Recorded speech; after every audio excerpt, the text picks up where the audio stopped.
Okay तो भाई साहब, जैसा कि आपको पता है वीवो ने आज अपना वीवो का Vivo T4 स्मार्टफोन यहाँ पे लॉन्च कर दिया है। और इस स्मार्टफोन की अनबॉक्सिंग रिव्यू तो आपने बहुत सारी देख ली होगी, लेकिन आज की वीडियो में पता है क्या करने वाले हैं। इन्हीं का जो स्मार्टफोन ना पिछले ईयर लॉन्च हुआ था Vivo T3 स्मार्टफोन, उसको कंपेयर करके देखते हैं न्यू वर्जन से Vivo T4 से कितना ज्यादा यहाँ पे मेजर अपग्रेड है भी या नहीं, कहाँ पे डाउनग्रेड है। सारे डाउट क्लियर करने की कोशिश करता हूँ, क्योंकि आपको पता है काफी सारे ब्रांड क्या करते हैं, नए नाम से फोन तो लॉन्च कर देती है लेकिन उतना ज्यादा मेजर अपग्रेड नहीं होता। लेकिन इस केस के अंदर है कि नहीं, सारे डाउट क्लियर करने की कोशिश करते हैं इस वीडियो के अंदर। तो सबसे पहले इन दोनों स्मार्टफोन के बॉक्स कंटेंट पे नजर डालो। दोनों ही फोनों के बॉक्स के अंदर टाइप ए और टाइप सी वाली केबल देखने को मिल जाती है, और जो बैक कवर देखने को मिलता है दोनों ही फोनों के अंदर ट्रांसफर बैक कवर देखने को मिलता है। वैसे वीवो को यहाँ पे सिलिकॉन बैक कवर लेके आना चाहिए अब नए फोनों के अंदर, क्योंकि काफी सारे ब्रांड दे रही हैं, बट कोई नहीं। और दोनों ही फोनों के अंदर जो चार्जर देखने को मिलता है, यहाँ पे डिफरेंस देखने को मिल जाता है। जी हाँ, Vivo T3 की बॉक्स के अंदर तो यहाँ पे आपको 44 वोल्ट का चार्जर देखने को मिलता है ना, लेकिन Vivo T4 की बॉक्स के अंदर यहाँ पे 90 वोल्ट का चार्जर देखने को मिलता है। यहाँ पे अपग्रेड कर दिया गया है, और चार्जिंग टाइम में भी थोड़ा बहुत डिफरेंस देखने को मिल जाता है। Vivo T3 को यहाँ पे चार्ज होने में ऑलमोस्ट 55 मिनट से लेकर 65 मिनट के अराउंड लग सकते हैं,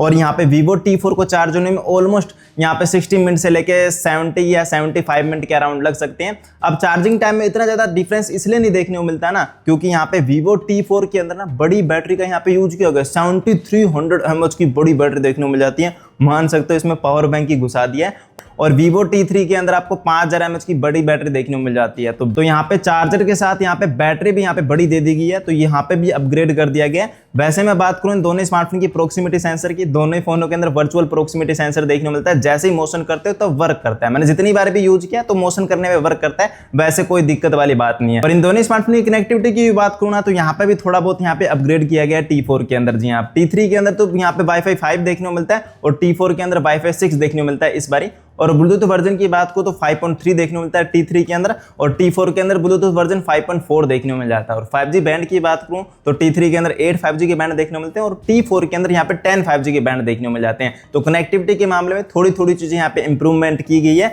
और दोनों ही फोन इंटरनेट स्पीड सही निकाल के देते हैं, वैसे कोई दिक्कत वाली बात नहीं है। इंटरनेट स्पीड में कोई फर्क नहीं पड़ता ज्यादा 5G बैंड होने से, बस ज्यादा 5G बैंड होने से ये फर्क पड़ता है कि हाँ बेसमेंट वाले इलाके में हो सकता है कि वहां पे नेटवर्क आपको शो हो जाए एक दो डंडे, ठीक है। और इन दोनों स्मार्टफोन का मैंने आइडल ड्रेन टेस्ट भी किया था, रात को रखा था, सुबह जाके चेक किया था। तो T4 यहाँ पे 2% की बैटरी ड्रेन लेके आया था, नेट ऑन था। और T3 को भी मैंने रखा था और सुबह जाके चेक किया था, और इसकी बैटरी ड्रेन आप देख सकते हैं। तो दोनों ही फोनों के अंदर ऐसा कोई ज्यादा आइडल ड्रेन आपको नहीं देखने को मिलता। कभी T4 भी ज्यादा कर सकता है, कभी T3 भी ज्यादा कर सकता है, डिपेंड करता है ना कितनी ज्यादा रात को नोटिफिकेशन वगैरह आ रही है। अब यहाँ पे एक चीज मैं आपको बता दूं, दोनों ही फोनों के अंदर ऑलवेज ऑन डिस्प्ले का सपोर्ट भी देखने को मिल जाता है। बहुत सारी कस्टमाइजेशन देखने को मिल जाती है दोनों ही फोनों के अंदर, लेकिन हाँ वो परमानेंट वर्क नहीं करता, ये चीज थी। बाकी मैंने एक चीज देखा कि यहाँ पे T4 के अंदर ना वॉइस आइसोलेशन वाला फीचर देखने को मिल जाता है। जब भी आप कॉल पे बात कर रहे हो ना, बाहर की नॉइस को थोड़ा सा रिड्यूस कर देता है और आपकी आवाज को थोड़ी सी इनहेंस कर देता है, जिसकी वजह से कॉल क्वालिटी थोड़ी सी और बेटर मिल पाती है उस फीचर की वजह से, जो कि T3 के अंदर मेरे को ये फीचर मिसिंग लगा।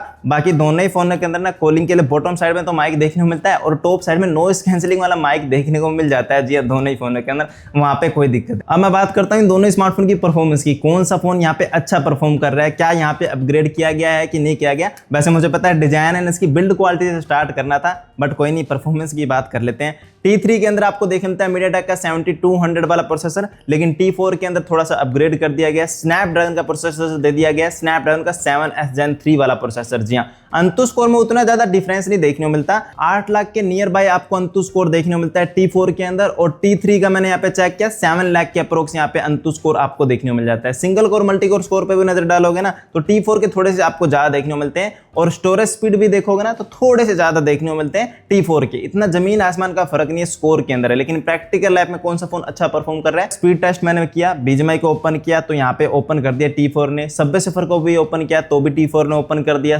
और यहाँ पे Amazon फ्लिपकार्ट को भी ओपन किया तो भी यहाँ पे T4 ने ही ओपन करके दिया। जी हाँ, ऐसा बहुत ज्यादा फर्क नहीं देखने को मिल रहा है टाइमिंग के अंदर, लेकिन हाँ अपग्रेड तो किया गया है परफॉर्मेंस के अंदर, थोड़ी सी परफॉर्मेंस आपको बेटर मिलती है। तो और भी मैंने डीप जाने के लिए मैंने यहाँ पे काइनमास्टर में वीडियो रेंडर करके देखा सेम टाइमलाइन के अंदर दोनों ही फोनों के अंदर, तो यहाँ पे T4 ने उसको जल्दी रेंडर करके दे दिया। तो परफॉर्मेंस के मामले में थोड़ा सा आपको बेटर परफॉर्मेंस डेफिनेटली देखने को मिलेगी T4 के अंदर।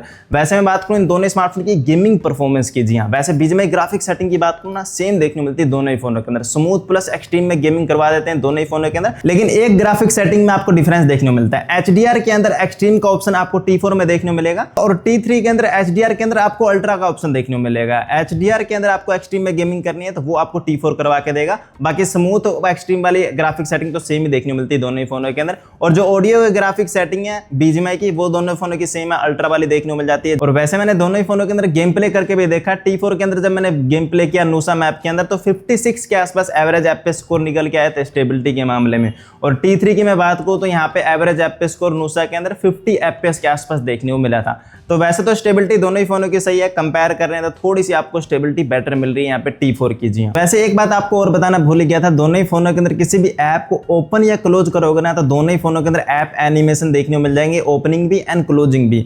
अब इन दोनों स्मार्टफोन की डिजाइन एंड इसकी बिल्ड क्वालिटी की बात करते हैं। अब डिजाइन अपनी अपनी चॉइस, आपको किसका पसंद आ रहा है वो अपनी नीड के अकॉर्डिंग देख सकते हो, इस पर मैं ज्यादा ओपिनियन नहीं देना चाहूंगा। हाँ, T4 हाथ में पकड़ने में थोड़ा सा कंफर्टेबल फील होता है, साइडों के एजेस राउंड है। और T3 के एजेस भी उतने ज्यादा शार्प नहीं है, लेकिन कुछ दिन यूज करने के बाद कंफर्टेबल फिट होता है, क्योंकि ये ज्यादा राउंड आपको नहीं देखने को मिलता ना। लेकिन एक चीज आप देखोगे कि यहाँ पे T3 के अंदर जो तीसरा जो कैमरा है ना, वो कैमरा नहीं है, वो एक फ्लिकर लेंस देखने को मिल जाता है। जब भी कोई वीडियो रिकॉर्डिंग करते हो, कभी ऐसी सिचुएशन आ जाती है ना जहाँ पे फ्रेम रेट वगैरह मैच नहीं खा रहे, तो फ्लिकर को बहुत ज्यादा रिड्यूस कर देता है। ये वाला आपको लेंस देखने को मिल जाता है T3 के अंदर। T4 के अंदर इसको इस बार हटा दिया गया, लेकिन यहाँ पे आप देखोगे ब्लैक जो डॉट बनाया गया कैमरा जैसे ही लगता है, ये है एक आईआर ब्लास्टर। जी हाँ, इसके मदद से क्या होता है, अपने फोन को यहाँ पे आप रिमोट बना के एसी को कंट्रोल कर सकते हो, टीवी को कंट्रोल करना चाहते हो तो कर सकते हो, रिमोट वगैरह घूम गया है तो, जो कि ये चीज आपको T4 में देखने को मिल जाती है। अब चीज आपको T3 में नहीं देखने को मिल जाती है। जी अपनी अपनी एडवांटेज है, इसमें फ्लिकर लेंस है, इसमें इस बारी आईआर ब्लास्टर यहाँ पे डाल दिया गया T4 के अंदर।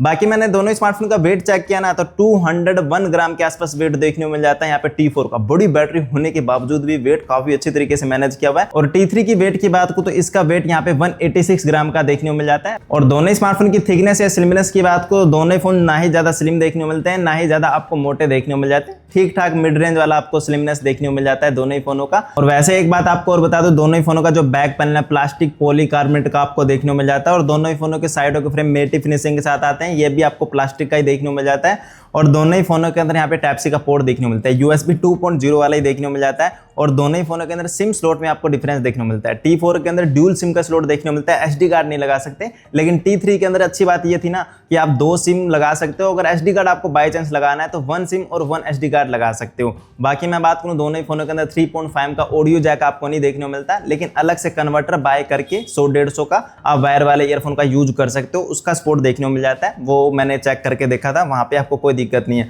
और दोनों हैप्टिक की बात को, दोनों ही फोनों के डिसेंट से देखने को मिल जाते हैं, वाइब्रेशन वाले आपको देखने को मिलते हैं, टक टक वाले नहीं देखने को मिलते। अब मैं बात करूं इन दोनों ही स्मार्टफोन की डिस्प्ले एक्सपीरियंस की ना, तो यहाँ पे बड़ा अपग्रेड किया गया अभी आपको बता, क्योंकि Vivo T3 के अंदर आपको पता है 6.67 इंच की एक फुल HD AMOLED डिस्प्ले आपको देखने को मिल जाती है, एक फ्लैट डिस्प्ले देखने को मिल जाती है। लेकिन T4 के अंदर 6.77 इंच की एक फुल HD AMOLED डिस्प्ले यहाँ पे भी देखने को मिल जाती है, लेकिन क्वाड कर्व डिस्प्ले देखने को मिल जाती है। चारों तरफ से थोड़ा सा यहाँ पे सटल आपको कर्व देखने को मिलता है, जिसकी वजह से इसकी डिस्प्ले थोड़ी सी प्रीमियम लगती है। डिस्प्ले को फ्रंट साइड से भी देखोगे ना तो भी इसकी डिस्प्ले खूबसूरत है, क्योंकि चिन एंड बेजल T3 से यहाँ पे काफी पतले पतले आपको देखने को मिल जाते हैं। वैसे दोनों ही फोन यहाँ पे 4K HDR के अंदर कंटेंट वॉच करवा सकते हैं यूट्यूब पे, और यहाँ पे कलर वगैरह सैचुरेशन वगैरह दोनों ही फोन यहाँ पे काफी अच्छे निकाल के देते हैं, निखर के कलर आते हैं। नेचुरल साइड में आपको कलर देखने को मिलेंगे दोनों ही फोनों के अंदर। और यहाँ पे बता दूं, दोनों ही फोनों की डिस्प्ले 128 रिफ्रेशर के साथ आती है, और वो वाला ऑप्शन दोनों ही फोनों के अंदर देखने को मिल जाता है। किसी ऐप पे वर्क नहीं कर रहा तो फोर्सफुली अनेबल कर सकते हो किसी भी ऐप पे 120 हर्ट्ज। जी हाँ, बाकी दोनों ही फोनों के अंदर वाइड बैन एलिमेंट का सपोर्ट देखने को मिल जाएगा। Netflix, Amazon prime full HD में स्ट्रीम कर सकते हो। और दोनों ही फोनों के अंदर सिक्योरिटी के लिए इन डिस्प्ले फिंगरप्रिंट भी देखने को मिल जाता है, जैसे टच करते हो इंस्टेंट ही अनलॉक हो जाता है, वहां पे आपको कोई दिक्कत नहीं है। और दोनों ही फोन की डिस्प्ले विजिबिलिटी की बात को तो यहाँ पे डिफरेंस देखने को मिल जाता है। पीक ब्राइटनेस की बात करूँ तो ज्यादा ही देखने को मिलती है। T4 की 5000 नीट्स की आपको पीक ब्राइटनेस देखने को मिल जाती है, और T3 की जो पीक ब्राइटनेस है 1800 नीट्स की देखने को मिल जाती है। अब नॉर्मल ब्राइटनेस के बारे में मुझे उतनी इन्फॉर्मेशन मिली नहीं है, अगर जैसे मिलती है मैं कमेंट बॉक्स में पिन कर दूंगा, उसको आप चेक कर लेना। नॉर्मल ब्राइटनेस दोनों ही फोनों की यहाँ पे कितनी देखने को मिल जाती है वो आपको वहां पे पता लग जाएगा। बाकी यहाँ चैनल को सब्सक्राइब नहीं किया, सब्सक्राइब कर लो यार स्मार्टफोन वाली वीडियो देखने के लिए, एंड वीडियो को भी लाइक कर दो यार। साथ में मैंने दोनों ही फोनों के अंदर मल्टी टच को चेक करके भी देखा, दोनों ही फोन 10K 10 एंगल को सपोर्ट करता है, कोई दिक्कत नहीं है। और दोनों ही फोनों के अंदर IP रेटिंग की बात को तो यहाँ पे डिफरेंस देखने को मिल जाता है। T3 के अंदर IP54 की रेटिंग देखने देखने को मिल जाती है, लेकिन यहाँ पे थोड़ी सी बेटर आईपी रेटिंग देखने को मिल जाती है। T4 के अंदर IP65 की रेटिंग देखने को मिल जाती है। ठीक है, काम चलाओ आईपी रेटिंग देखने को मिल जाती है। वैसे कोई भी आईपी रेटिंग हो यार, फोन पानी से खराब हो जाता है तो इसकी चीज की कंपनी कोई गारंटी नहीं देती, तो उसको तो आपको संभाल के ही रखना पड़ेगा, चाहे कोई भी आईपी रेटिंग हो किसी भी फोन। अब मैं दोनों ही फोनों की सॉफ्टवेयर की बात करूं, दोनों ही फोनों के अंदर करंट टाइम में एंड्रॉइड 15 चल रहा है और फन टच OS 15 चल रहा है दोनों ही फोनों के अंदर। लेकिन हाँ, T3 के अंदर अपडेट आया है और T4 के अंदर आउट ऑफ द बॉक्स ये चीजें देखने को मिल जाती है। सॉफ्टवेयर सपोर्ट दोनों ही फोनों का सेम है, 2 ईयर के एंड्रॉइड अपडेट और 3 ईयर के सिक्योरिटी पैचेस के अपडेट। अब मान सकते हो अपडेट T4 को ज्यादा मिलेंगे, क्योंकि T3 को तो यहाँ पे अपडेट मिला है ना, तो एक एंड्रॉइड अपडेट आप कम मान सकते हो। इसको यहाँ पे 16 तक मिलेगा, इसको 17 तक यहाँ पे मिलेगा। बाकी दोनों ही फोनों के अंदर खुद के डायलर देखने को मिल जाते हैं। विदाउट अनाउंसमेंट कॉल रिकॉर्डिंग करो भाई साहब दोनों ही फोनों के अंदर, और दोनों ही फोनों के अंदर वो फालतू के फोल्डर देखने को मिलेंगे, 5-10 मिनट आपको स्पेंड करने पड़ेंगे, फिर अच्छा एक्सपीरियंस मिलेगा दोनों ही फोनों के सॉफ्टवेयर के साथ आपको। अब मैं बात करूँ ना दोनों ही स्मार्टफोन की कैमरा की, दोनों ही फोनों के अंदर डुअल कैमरा का सेटअप देखने को मिल जाता है। 50+2 मेगापिक्सल का अल्ट्रा वाइड एंगल का लेंस नहीं देखने को मिल जाता है। OIS का सपोर्ट दोनों ही फोनों के अंदर देखने को मिल जाता है। फ्रंट कैमरा में यहाँ पे अपग्रेड किया गया, वैसे 16 मेगापिक्सल का आपको देखने को मिलता है T3 के अंदर, लेकिन 32 मेगापिक्सल का आपको देखने मिलता है T4 के अंदर। वीडियो रिकॉर्डिंग में भी डिफरेंस है, जी हाँ। कैमरा से तो दोनों ही फोनों के 4K 30 FPS में वीडियो रिकॉर्डिंग कर सकते हो, लेकिन फ्रंट साइड से बात को तो T3 से आप फुल HD 30 FPS में कर सकते हो, लेकिन T4 से 4K 30 FPS में कर सकते हो। ये फर्क आपको देखने को मिल जाता है। और दोनों ही फोनों के साइड बाय साइड आप कैमरा सैंपल देखोगे ना, वैसे तो देखो जाए ज्यादा फर्क नहीं है, लेकिन कलर साइंस ना मुझे थोड़ा सा ज्यादा बेटर लग रहा है यहाँ पे T4 का। आप साइड बाय साइड देखोगे ना, आपको साफ साफ पता लगेगा T4 का यहाँ पे कलर साइंस थोड़ा सा ऑप्टिमाइज वगैरह कर दिया गया है। वैसे तो आपको सेम सेंसर देखने को मिल जाता है दोनों ही फोनों के अंदर, लेकिन हाँ सॉफ्टवेयर के अंदर ऑप्टिमाइजेशन थोड़ी सी बेटर आपको देखने मिलती है T4 के अंदर। इवन यहाँ पे पोर्ट्रेट शॉट्स भी आप देख सकते हो, स्काई के शॉट्स भी देख सकते हो, थोड़े से कलर साइंस आपको बेटर लगेंगे T4 के अंदर। ऐसा T3 का माड़ा नहीं बोल रहा, लेकिन हाँ कंपेयर कर रहे हैं तो थोड़ा सा यहाँ पे ऑप्टिमाइजेशन में आपको फर्क देखने को मिल जाएगा। फ्रंट कैमरा के सैंपल भी आप देख सकते हैं दोनों ही फोनों के। इन दोनों ही स्मार्टफोन से जितने भी कैमरा सैंपल लिए हैं ना, आपके ट्रांसपेरेंसी के लिए डाउनलोड लिंक आपको डिस्क्रिप्शन में दूंगा, खुद भी जूम करके आप देख सकते हो कितना ज्यादा यहाँ पे अपग्रेड लेके आया गया कैमरा के ऑप्टिमाइजेशन के अंदर। तो ये था इन दोनों फोनों का साइड बाय साइड कंपैरिजन। अब हम बात करते हैं मेन कंक्लूजन की, कौन सा फोन आपको बाय करना चाहिए। तो देखा जाए ना, यहाँ पे T3 से T4 के अंदर काफी ज्यादा मामलों में यहाँ पे अपग्रेड किया गया है, लेकिन हाँ कुछ मामलों में यहाँ पे डाउनग्रेड भी किया गया, जैसे कि फ्लिकर लेंस यहाँ पे हटा दिए गए। लेकिन हाँ लोग हो सकता है फ्लिकर लेंस से उतना ज्यादा लोगों को फर्क ना पड़े। हाँ एक सिम स्लॉट है, वहां पे लोगों को हो सकता है कुछ लोगों को फर्क पड़ जाए, कुछ लोगों को ना पड़े। बाकी देखा जाए ना, बहुत ज्यादा मामलों में यहाँ पे T3 से T4 के अंदर अपग्रेड कर दिया गया। बाकी इस कंपैरिजन वीडियो को और आसान बनाने के लिए यहाँ पे साइड बाय साइड दोनों ही फोनों की मैंने अपने अपने एडवांटेज लिख दिए, जिससे आपको एक अच्छा आइडिया मिल जाएगा कितना ज्यादा यहाँ पे अपग्रेड किया गया T4 के अंदर। तो ये था इन दोनों फोनों का साइड बाय साइड कंपैरिजन। सारे डाउट आपके आई होप क्लियर हो गए होंगे। आई होप आज की वीडियो पसंद आई तो लाइक कीजिए यार। मिलते हैं नेक्स्ट वीडियो के अंदर।